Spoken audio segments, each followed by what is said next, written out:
Setpoint U. Inform, educate, empower.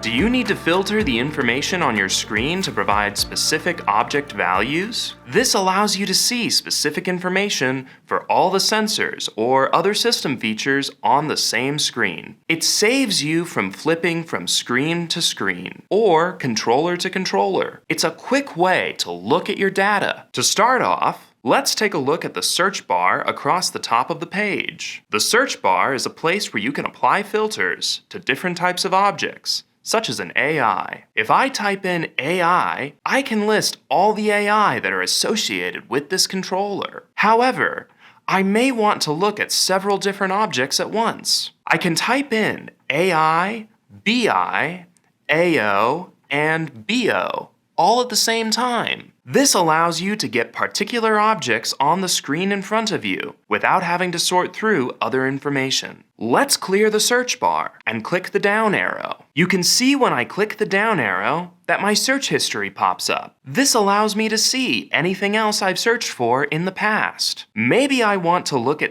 COs. I can simply click CO and I'll be able to see every CO on my network like this. Now, let's clear the search bar again. What if I want to actually filter information? I can go up to Filter, and I'm going to select CO Tuning as a filter. So now, if I go up here, and I type in CO, I'll get the biased values in front of me based on the filter I was just applying to my search. This is one of the many useful features Enteliweb offers to let you see what information you want to see when you want to see it. Finally, to clear the filters, we'll click on the filter button and then reset filters. And we can just delete the filters out of the search bar.